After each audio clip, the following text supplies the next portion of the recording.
Hello everyone and welcome back to this next episode in our series of Star Trek ship primers.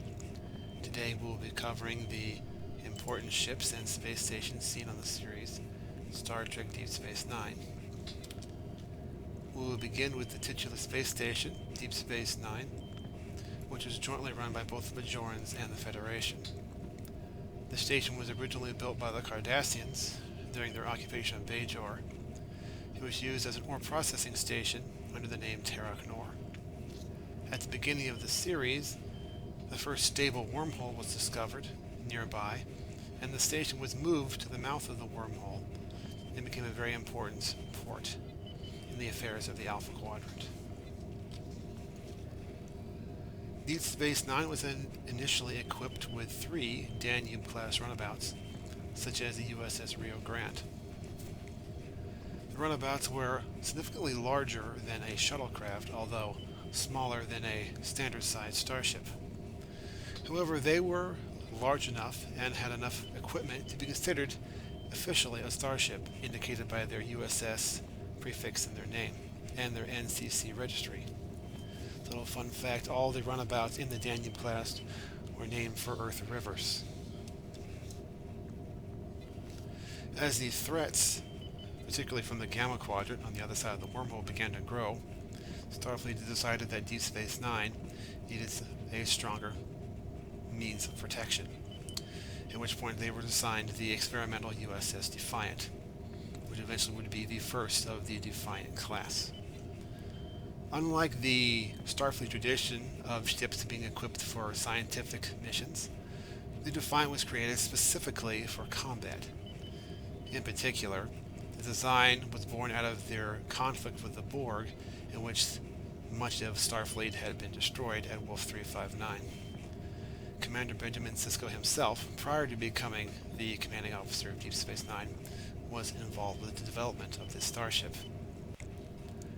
The Defiant was equipped with powerful pulse phasers, quantum torpedoes, ablative hull armor to give extra protection in addition to the shields, and unique among Starfleet, was equipped with a cloaking device obtained by an agreement with the Romulans.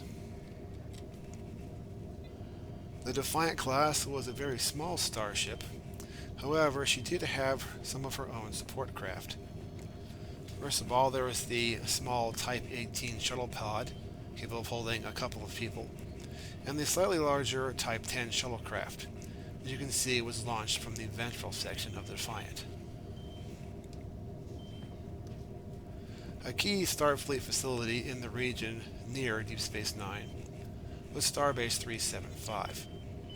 This facility played an important role in the later seasons of Deep Space Nine. It was the staging point, for example, for the 2nd and 5th Fleets as they were preparing for Operation Return. The design of this starbase was based on the Regular One, which had appeared in Star Trek II, although it was much larger, but without the lower sections. The Bajorans, after suffering decades of a brutal occupation under the Cardassians, had finally gained their freedom and asked the Federation to come in and help them, and supposedly get them ready to become members of the Federation themselves. As such, the Bajorans had to build up their technology after being suppressed by the Cardassians for so many years. To that end, one of their primary ships in the Bajoran militia was this Bajoran Interceptor, which was only capable of impulse speeds. On the other hand, Bajorans in ancient times were much more technologically advanced compared to the races around them. For example, they were capable of building the following light ship, which used solar sails to travel through the stars. Commander Sisko discovered some old plans for this Bajoran light ship when he was visiting the planet and decided to rebuild his own recreation. He, along with his son Jake, took the ship out for their own trip and were able to prove the ancient Bajoran claim that they could have flown all the way to Cardassia.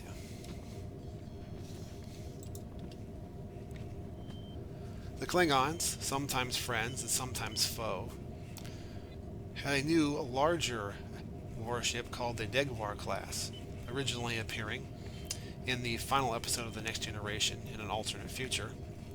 The Primetime 1 version of the Negvarv first appeared in Deep Space Nine as the flagship of the Klingon fleet under Chancellor Gowron.